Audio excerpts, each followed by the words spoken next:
I've always loved writing.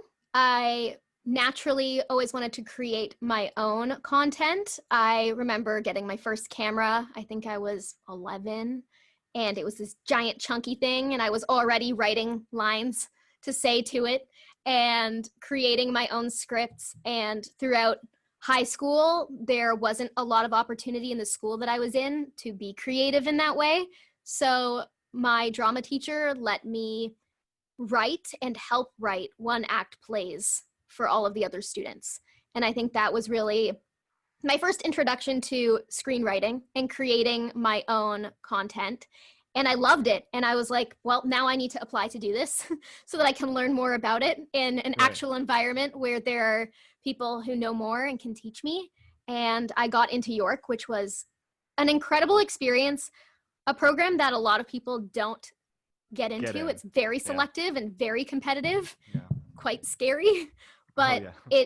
I think I needed that push. I needed a little bit of that fear and that fire in me and that competitiveness to Yeah. write some really great scripts.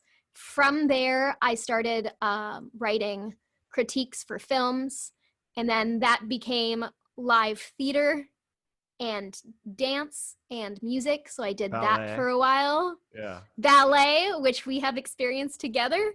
Yeah. Yeah, and right now I'm doing a little bit of story editing for other people and maybe writing a little bit in the future. Although I don't know about you. Well, actually, I do know about you. You've been writing this whole pandemic, haven't you?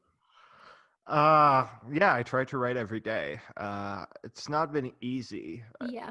I try to blame the pandemic, but yeah, it's weird because I wrote my first novel and then it went into editing and revising. It was a lot for like writing a first novel is a like a really big process. Like I would I wasn't imagine. used to the revising and the editing process. Like I had written scripts, but it's not the Mhm. same because this is going to get published. And yeah, and then when my first book got out, I was writing my second book. Yesterday's not yet gone, off now, GabrielVeiga.com. But my second book that I'm writing now, I started in March, and then the pandemic hit, Mhm.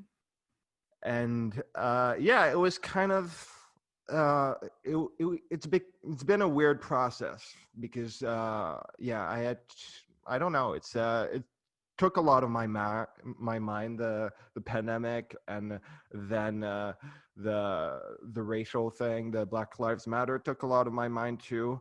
Mhm. So it's been weird, but now I listened to Dan Brown, the master class, and he says he wakes up at 4 a.m. every day. I wake up at 5:30, but like he says, like push yourself, and if you want to stay in bed, that's not the time. So that's what I'm doing, and it's been working well. I don't know if my writing is good, but Well, you're getting up and you're doing the work, and that's the first step, yeah, right? yeah.